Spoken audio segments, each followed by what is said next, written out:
Nobody expected it to spiral like that. The hearing was already tense. Cameras lined the walls. Reporters leaned forward in their seats. Staffers whispered behind stacks of folders. Everyone knew the discussion would be heated, but they expected policy clashes, not personal fireworks. Then JD Vance leaned back in his chair, gave a tight smile, and looked directly at Jasmine Crockett. It was the kind of smile that signals confidence. Or maybe calculation.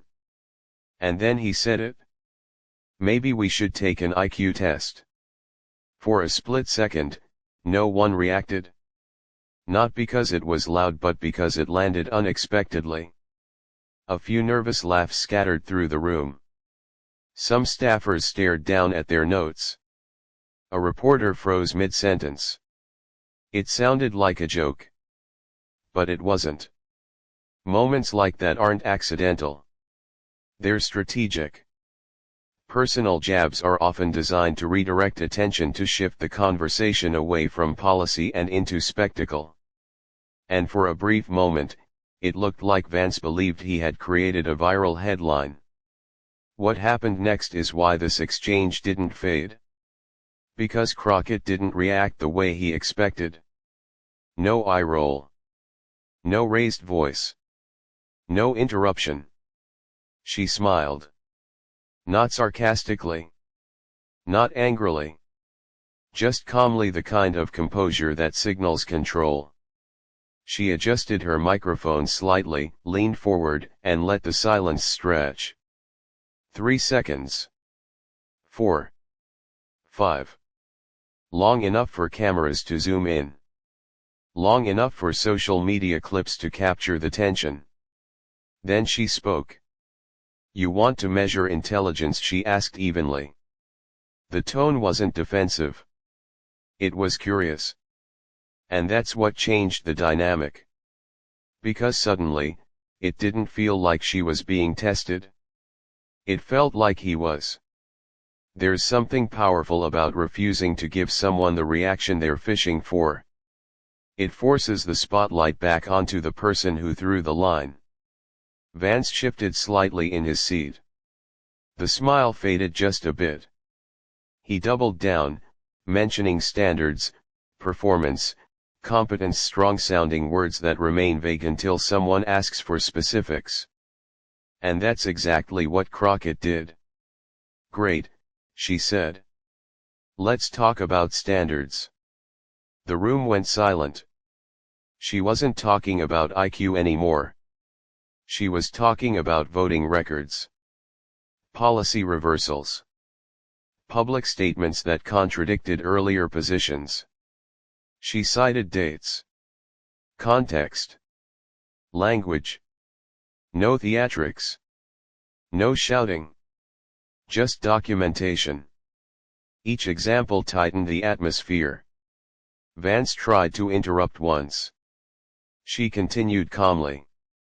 When someone stays composed while laying out specifics, it creates contrast. And contrast defines perception. What began as a playful jab now looked risky. Then came the turning point.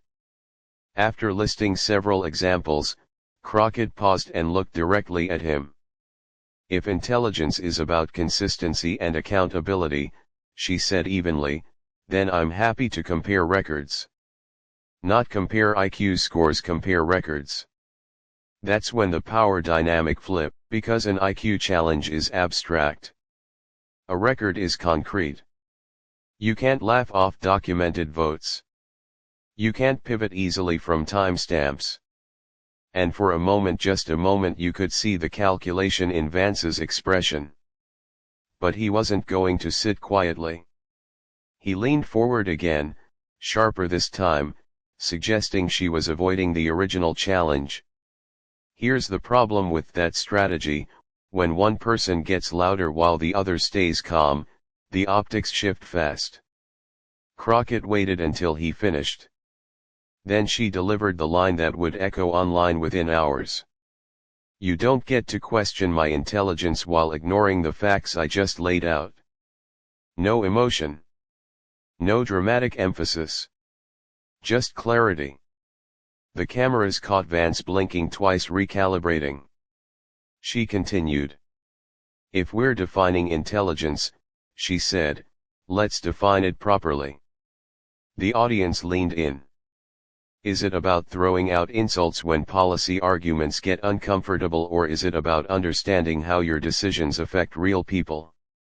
Each question landed slower than the last. This wasn't about personal credentials anymore. It was about leadership under pressure. When Vance attempted to pivot to academic background and elite institutions, Crockett responded calmly, degrees are valuable.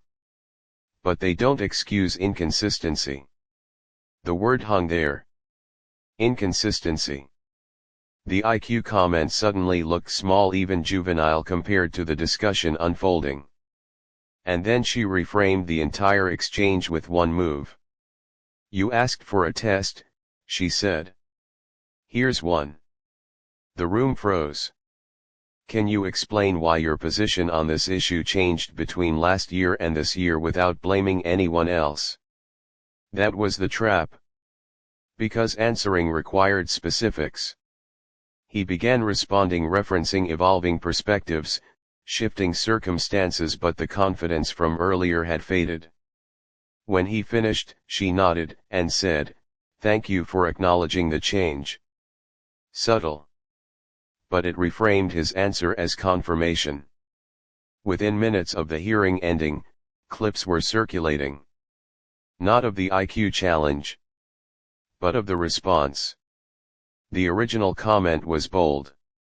The reply was controlled. And in the digital age, composure under pressure spreads faster than noise. Cable panels replayed the moment side by side, the smirk, the challenge, the pause, the reframing. Some commentators called it political theater. Others called it a strategic misstep. But nearly all agreed on one thing: the exchange shifted the narrative.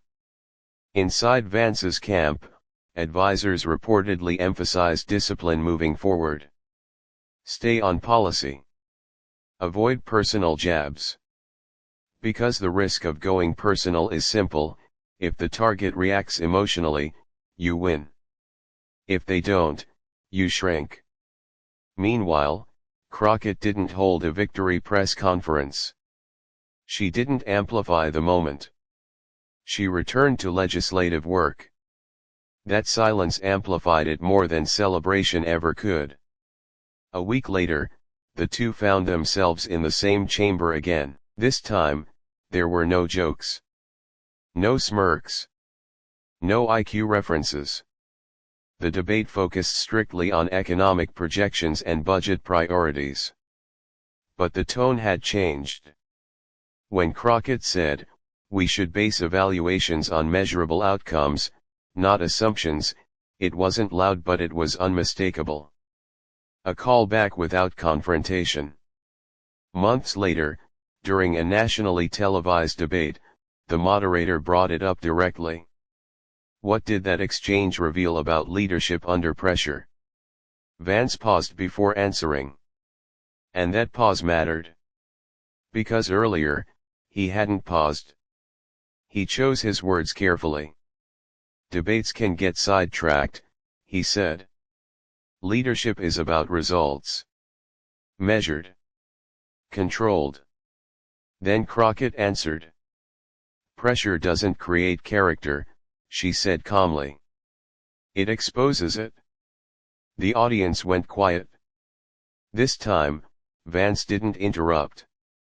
He nodded slightly and agreed that standards matter. That moment, subtle, restrained, showed adaptation. And that's what made the original exchange evolve from viral clip to case study. It was never really about IQ. It was about judgment. Temperament. Strategic discipline. The original challenge was designed to score a quick point. Instead, it became a lesson in narrative control. In politics, the loudest voice doesn't always win. Sometimes the steadier one does. 31 seconds changed the tone of a hearing. Months of recalibration followed. And in the end, what people remembered wasn't the jab. They remembered the composure. Because when cameras are rolling and pressure is rising, the real test isn't on paper. It's live. And everyone is watching.